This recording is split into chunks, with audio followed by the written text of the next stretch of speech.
Islamabad high court ने money laundering case में सलमान शहबाज की हिफाजती जमानत मंजूर कर ली है। इस्लामाबाद हाई कोर्ट के चीफ जस्टिस आमिर फारूक ने मनी लॉन्ड्रिंग केस में हिफाजती जमानत के लिए सलमान शहबाज की दरख्वास्त पर समाअत की।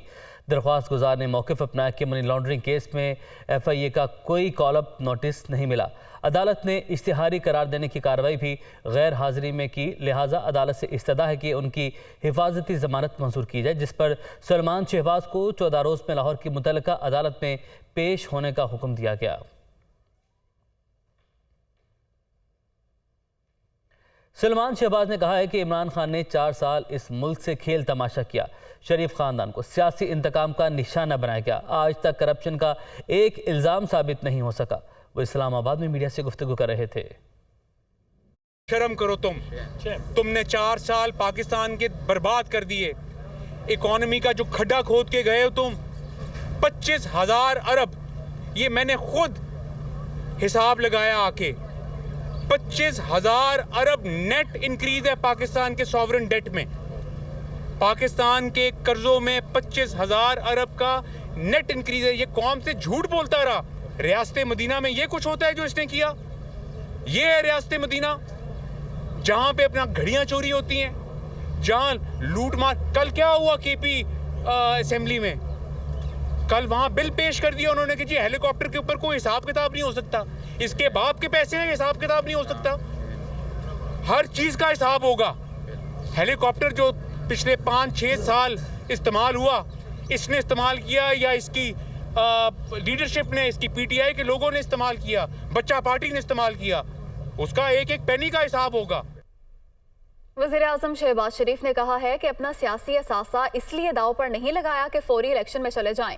कौमी मफाद के लिए तमाम इख्तलाफात भुला सकते हैं, लेकिन मोहसिन कुछ शख्स से क्या मुज़ाकरात करें।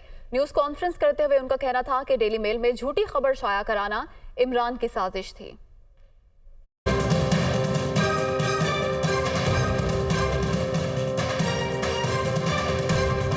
नेशनल क्राइम्स एजेंसी जो बरतानिया की, उसको इमरान न्याजी और उनके हवारियों ने हजारों कागजात दिए और 2 साल उसकी तहकीकात होती रही। 3 साल बाद डेली मेल ने पूरी कौम से माफी मांग ली है। इमरान न्याजी और उसके हवारियों ने, जिसमें शहजाद अकबर साहब और दूसरे लोग शामिल थे, ये पैगाम दिया गया कि पाकिस्तान में एड ग्रांट ये मत भेजो, वहाँ पर चोर डाकू बैठे हैं, वो खा जाएंगे आपकी। और दूसरी तरफ क्या हुआ कि खाना काबा के मॉडल की घड़ी बेचकर पाकिस्तान को इमरान न्याजी ने सरेआम उसको नीलाम किया, बदनाम किया। इसको झुठला नहीं सकता कि ये घड़ी बेची गई। इंशाल्लाह पाकिस्तान डिफॉल्ट नहीं करेगा। पाकिस्तान डिफॉल्ट करने के लिए पैदा नहीं हुआ था। आप चाहते थे कि पाकिस्तान श्रीलंका बन जाए। ऐवान सदर में जो फाइनेंस मिनिस्टर साहब की जो मुलाकात हुई है, वो मेरी इजाज़त से हुई है। हमने रियासत को बचाने के लिए अपनी सियासत को दाव पे लगा दिया, कुर्बान कर दिया।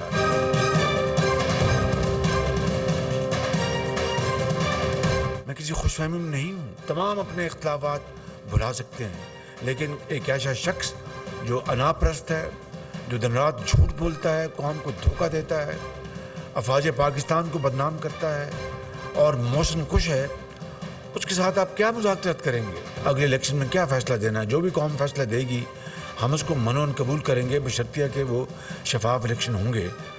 लेकिन मैं कौम के सामने ये बताना चाहता हूँ, ये शख्स फ्रॉड है, ये झूठा है, इसको पाकिस्तान के मफाद से कोई ताल्लुकात नहीं। अपना सियासी असासा दाव पे लगाया है, इसलिए नहीं कि हम फ़ौरन चले जाएं जनरल इलेक्शन में, इसलिए कि मईशत को पूरी कोशिश के साथ, ईमानदारी के साथ कोशिश करके ठीक करें। बाकी अल्लाह ताला के हाथ में। तहरीक इंसाफ का असेंबली की तहलील करने का हतमी तारीख देने का मामला। इमरान खान आज भी जमान पार्क पे मसरूफ़ दिन गुजारेंगे। पंजाब के मुख्तलिफ अज़ला के अरकान कौमी और सूबाई असम्बली से 2 बजे के बाद मुलाकातें शेड्यूल है। तो मज़ीद मालूमात हासिल करते हैं। लियाकत अंसारी हमारे साथ मौजूद है। लियाकत, बताएगा जमान पार्क के बाहर आप मौजूद हैं, 2 बजे के बाद का वक्त दिया गया है मुलाकातों के लिए? आज बिल्कुल तहरीक इंसाफ के चेयरमैन इमरान खान की जानब से असम्बलियों की तहलील के हवाले से मुशावरत का सिलसिला जारी है। रावलपिंडी के जलसे में ऐलान के बाद ताहाल उनकी जानब से मुख्तलिफ अजला की सतह पर जो है वो मुशावरत की जा रही है।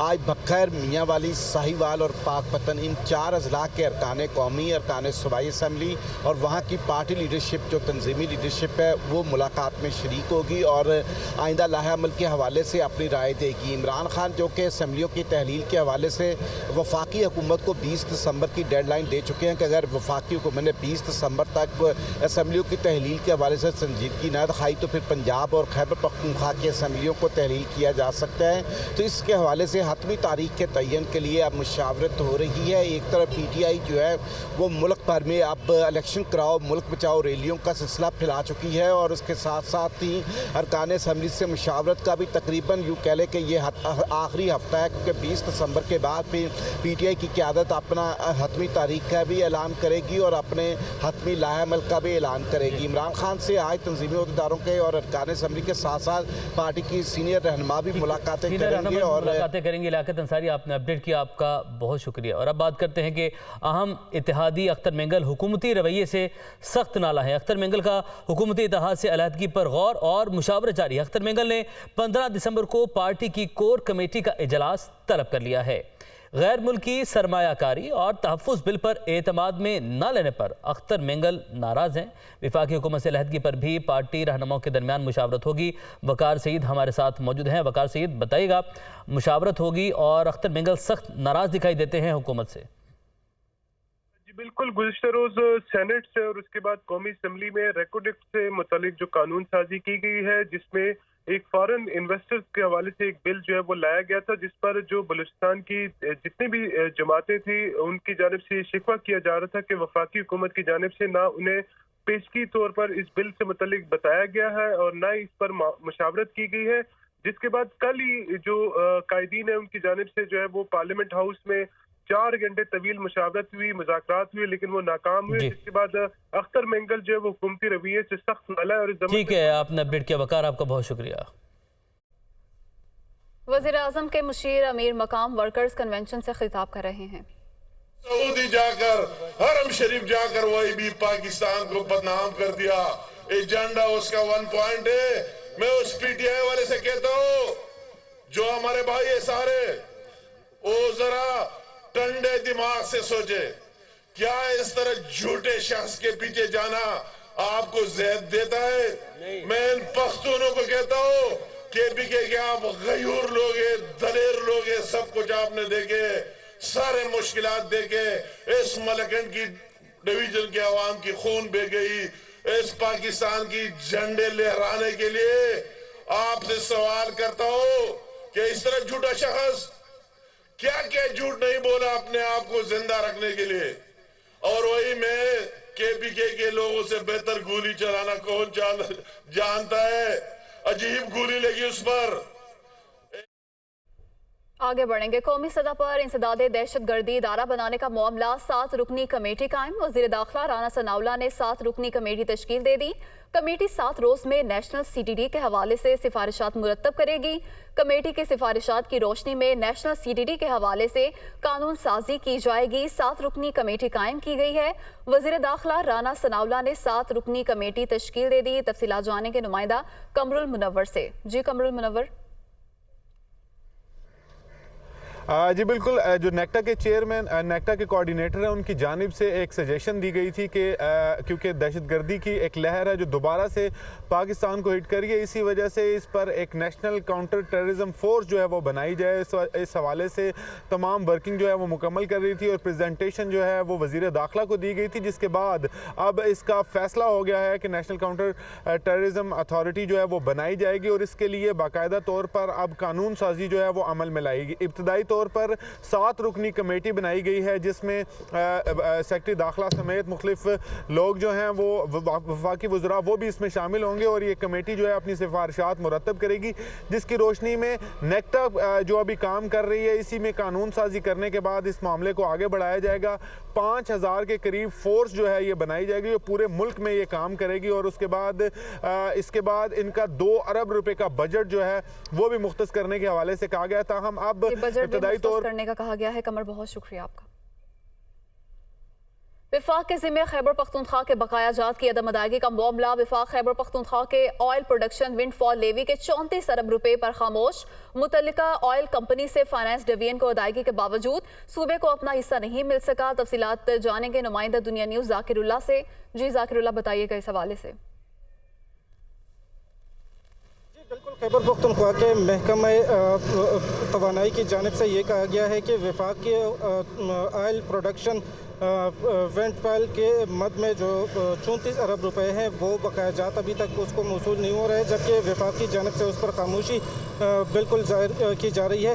अगर देखा जाए तो महकमा तवानाई के मुताबिक यहाँ पे खैबर पख्तूनख्वा से जो ऑयल प्रोडक्शन वेंटफॉल लीवीज़ के मद में 34 अरब 59 करोड़ रुपए जो वो फाइनेंस को बाकी है, फाइनेंस डिवीज़न को बाकी है, लेकिन अब तक उस पर किसी किस्म की जो अदायगी है वो खैबर पख्तूनख्वा को नहीं की गई। महकमा तवानाई के मुताबिक खैबर पख्तूनख्वा में 2 यूनिट जो है वो काम कर रहे हैं। इस हवाले से अटक रिफाइनरी की जानिब से अब तक जो फाइनेंस डिपार्टमेंट है, फाइनेंस डिवीज़न है, उसको अभी तक खैबर पख्तूनख्वा के जो डिवीज़न है उससे 59 अरब 19 करोड़ रुपए जो वो अभी तक उसकी अदायगी की गई है ऑयल कंपनियों की जानिब से, लेकिन जो खैबर पख्तूनख्वा का हिस्सा है फाइनेंस डिपार्टमेंट जो है वो मुकम्मल तौर पर उस पर खामोश है।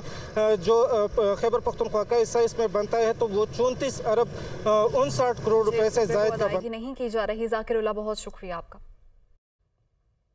आमदन से ज़ायद असासों का केस। इस्लामाबाद हाई कोर्ट ने सुलेमान शहबाज की हिफाजती ज़मानत मंजूर कर ली है। सलमान शहबाज को 14 रोज़ में मुतल्लिका अदालत में सरेंडर करने का हुक्म दिया गया है। इमरान खान हमारे साथ मौजूद हैं। जी इमरान, कहिएगा।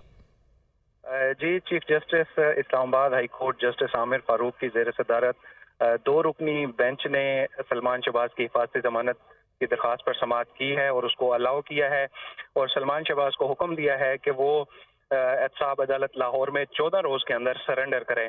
आमदन से ज़ायद असासों का ये केस है जिसमें हिफाजती ज़मानत के लिए इस्लामाबाद हाई कोर्ट से सलमान शहबाज ने रुजू किया था।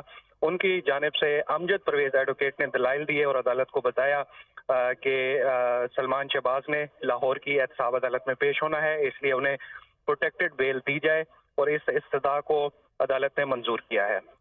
ठीक है, आपने अपडेट किया, आपका शुक्रिया।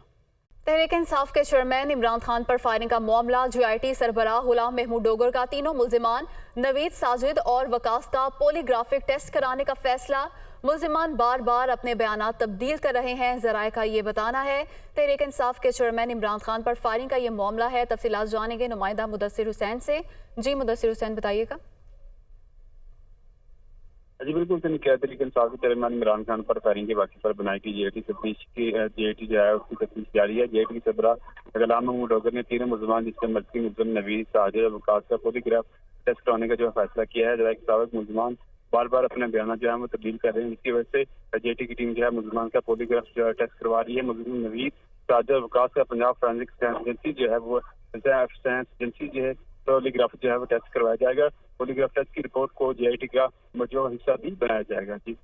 जी मुदस्सिर, बहुत शुक्रिया, आपने तफसीलात से आगाह किया। Welcome back. मियां नवाज शरीफ की जनवरी के दूसरे हफ्ते में वापसी का इम्कान है। मुस्लिम लीग नून पहले मरहले में इस्लामाबाद हाई कोर्ट से नवाज शरीफ की हिफाजती जमानत लेगी। नवाज शरीफ अपने होम ग्राउंड लाहौर एयरपोर्ट पर लैंड करना चाहते हैं, पार्टी ज़राए का ये बताना है। इसी पर बात करेंगे, नुमाइंदा सलमान तारिक हमारे साथ मौजूद हैं। सलमान, बताइएगा क्या फैसला किया गया है पार्टी की जानिब से? जी, साबिक वज़ीर-ए-आज़म और कायद मुस्लिम लीग नून नवाज शरीफ की जो वापसी है उस हवाले से पार्टी ज़राए के मुताबिक जनवरी के दूसरे हफ्ते में वो वतन वापस लौट जाएंगे। जनवरी के दूसरे हफ्ते में नवाज शरीफ की वापसी का अमकान बताया जा रहा है। इस सिलसिले में मुस्लिम लीग नून की जानिब से सबसे पहले जो है इस्लामाबाद हाई कोर्ट में जो हिफाजती ज़मानत है नवाज शरीफ की वो ली जाएगी। उसके बाद जो पार्टी ज़राए के मुताबिक नवाज शरीफ जो है वो जब वतन वापस पहुँचेंगे तो उसके बाद फौरी बाद इस्लामाबाद हाई कोर्ट में अपने केसेस के सिलसिले में पेश होंगे। पार्टी ज़राए ने हमें यह भी बताया कि नवाज शरीफ चाहते हैं कि वो लाहौर सीधा पहुँचें, लाहौर एयरपोर्ट पर उतरें, मगर पार्टी के अक्सर रहनुमाओं ने उनको कहा है कि जी इस्लामाबाद जो है वो नवाज शरीफ उतरें। लेकिन नवाज शरीफ की जानिब से इसी बात पे जोर दिया जा रहा है कि वो लाहौर पे लैंड करना चाहते हैं। इस सिलसिले में नवाज शरीफ की वापसी से कबल नवाज शरीफ ने इस हवाले से शहबाज शरीफ और इसहाक डार को अवाम को रिलीफ पैकेज देने के हवाले से भी हिदायत जारी की हैं। पार्टी ज़राए के मुताबिक नवाज शरीफ चाहते हैं कि अवाम को जो बिजली के यूनिट हैं उसमें कमी की जाए, पेट्रोल की कीमत कम से कम 190 रुपये की जाए और जो बिजली के यूनिट हैं 300 रुपये फ्री, 300 यूनिट तक फ्री आवाम को दिए जाएँ। ये पार्टी ज़राए ने बताया कि नवाज शरीफ ये ऐसा चाहते हैं और इस सिलसिले में उन्होंने इसहाक डार और शहबाज शरीफ को हिदायत भी जारी की हैं। और पार्टी ज़राए ने हमें ये भी बताया है कि इस रिलीफ पैकेज के हवाले से इसहाक डार ने जो है वो वर्किंग भी शुरू कर दी है। जी सलमान, बहुत शुक्रिया, आप तफसीलात से आगाह किया।